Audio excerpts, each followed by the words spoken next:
So, hi, Jürgen. Hi, Camilla. I'm so happy that we managed to meet here in Luxembourg to do what we want to do, which is recording a podcast focused on AI called AI That Matters. That's a working title. He chose it. I'm still not sure. But name doesn't count so much. They say if Rose wouldn't be called Rose, it would still smell as nice. I think you're off track.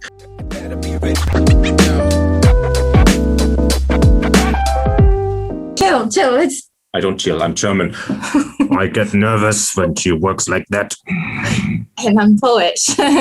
Even worse. And why do I do this? This will never work. Who tricked me into this? Yes, I approached him on LinkedIn and he brushed me off. I tried to sell him things. I didn't know all the cool stuff that you're doing. Thank you. With Untried and also with your series, Humans of AI. Mm-hmm. So I thought, let's give it a shot. And you did. Oh, and you're here. I'm here. And we are just spending, this is our first hour. We just managed to set up everything. But yeah, finally we are past the first line.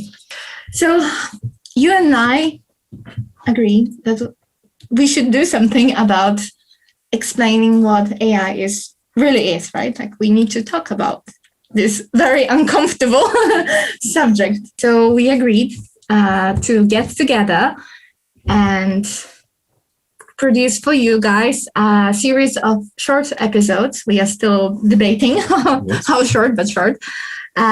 And talk about AI in a plain language and talk about the actual applications, potential use, and what it really isn't AI, what's just a hype. Would you add anything? No. Perfect. That's a German answer. So thank you, Camilla, for giving me some airtime. Okay, that's enough. So a good question, Camilla. Thank you. So actually, I thought about it for long. Well, I mean, what do we have in mind when we talk about AI? Oh, robots, Terminator, Germans. Well, I think there were some really cool Polish sci-fi authors. Yes, thanks. Also like Stanislav. Yes, very much. So, but now today, when we talk about AI, don't look at the camera. What do we have in mind? So, okay, in general, when we look at what's out there in the literature, typically people use the term AI to describe computer systems or machines that in some way try to mimic human intelligence to perform kind of every type of tasks that provide some value for us in our everyday lives. And typically these machines, to be intelligent, they collect data and they improve themselves iteratively about using the data that they collect. Mm-hmm. But it's a not new term, right? Like AI has been with us for 60, 70 years? It has been with us for a long time, but of course it has been continuously evolving. And also it may have started with mirroring like how a human operates, but it's important, I think, to recognize that AI is not limited to what we as humans are capable of doing or to emulate humans. Actually, AI can virtually be applied to any kind of task where we think that human intelligence is needed in some form, including tasks that, to our understanding today, are even beyond our skills as humans. And do you have any example? Yes, like no, I don't.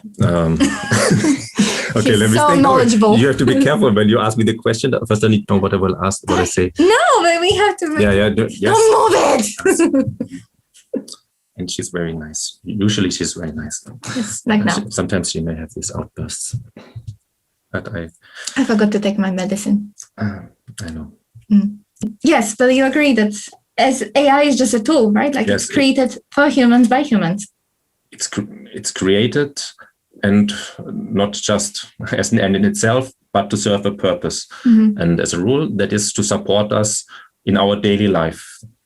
Maybe to start with, mainly to take over routine tasks, free us of manual and repetitive tasks. But I think increasingly we see... Or tried tasks. Tried, not untried. Tried.